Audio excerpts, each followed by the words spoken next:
We find ourselves at a crossroads, one where history meets principle, where friendship is tested by friction, and where sovereignty demands not just rhetoric but responsibility. The recent threats of renewed tariffs from our closest ally, the United States, present not only an economic challenge, but a profound moral and national reckoning. Let me be clear, Canada will never be the 51st state. That is not a rebuke of friendship, but a reminder of freedom. We are a sovereign nation, built from the cold stone of resilience, the warmth of liberty, and the enduring truth that our values, though aligned at times with our neighbors, are our own to defend.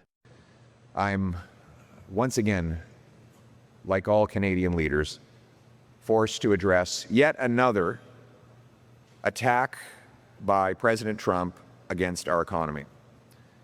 Here he goes again, attacking his closest neighbor and America's best friend, with new tariffs that will drive up the cost of living for American consumers and drive down American wages, while damaging a historic friendship, the best trading relationship in the world. My message to President Trump is knock it off. Stop attacking America's friends.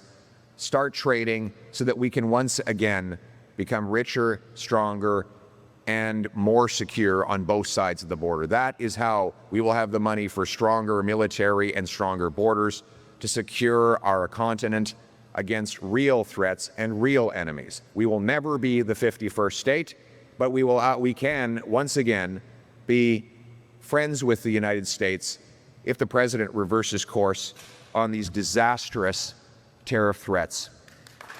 But I have a further message for President Trump. If you decide to go down this road, this is what's going to happen. Yes, you'll do damage to us in the short term, but we will fight back and we will build back. Within 4 years of a new, strong, conservative government, Canada will be completely rebuilt. We will rebuild our economy. We will not be reliant on the U.S. anymore, and the Americans will have lost the greatest trading partner and friend they ever had. A conservative government will build pipelines and LNG plants, aggressively promote mines and other resource infrastructure that has been blocked for the last 10 years. We'll have new overseas trading partners. We will knock down intraprovincial barriers so that we can trade with ourselves. We will send our goods to our friends on other sides of the oceans of the world. We will cut taxes and speed up permits so that we can sell our oil, gas, mining, lumber, agriculture, fisheries, manufacturing, small businesses and large businesses alike. The world needs our resources and our expertise. If you, Mr. Trump, don't want them, the rest of the world does. Under a new conservative government, we will put Canada first for a change. We will be a nation that is strong, self-reliant, standing on its own 2 feet so that we can stand up for ourselves and stand up to the Americans. America, Mr. Trump, will be isolated and alone. And yet, here we are, confronted once more by threats of economic punishment for the crime of being a friend, for the crime of refusing to kneel. I say this not with anger, but with resolve.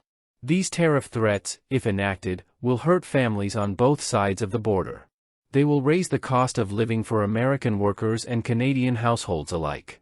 They will weaken the economic fabric that has bound us, not in submission, but in shared strength. To the American administration, stop attacking your allies. Stop the chaos. Start trading again. We can be stronger together. But if we must, we will be strong alone. This is not about Donald Trump. This is about principle, clarity, and truth. Our economic foundation must no longer be built on the shifting sands of another nation's mood. It must be rooted in our own bedrock, our resources, our workers, our ingenuity. And so, if these tariffs are imposed, this is what will happen. We will fight back. We will impose retaliatory tariffs where necessary. Not as an act of hostility, but of justice. We will build back.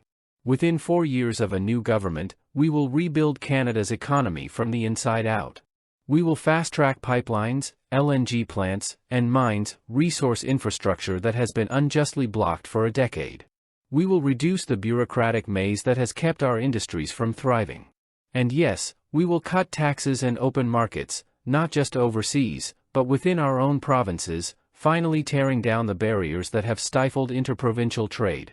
Our goal is simple but profound: to become a nation that stands on its own 2 feet. To trade with the world, not just with Washington. To protect our sovereignty, not just in words, but in policy.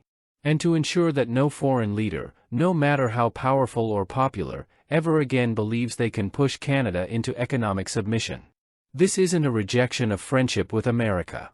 It is a reminder that friendship cannot be forged through threats. Real friendship, like real dialogue, must be grounded in mutual respect. And to those who say this strategy is too bold, too risky, I ask, what is the alternative? To remain dependent? To accept that our prosperity can be taken from us with a pen stroke in the White House? No. That is not who we are. That is not who we will become. We are not adversarial by nature.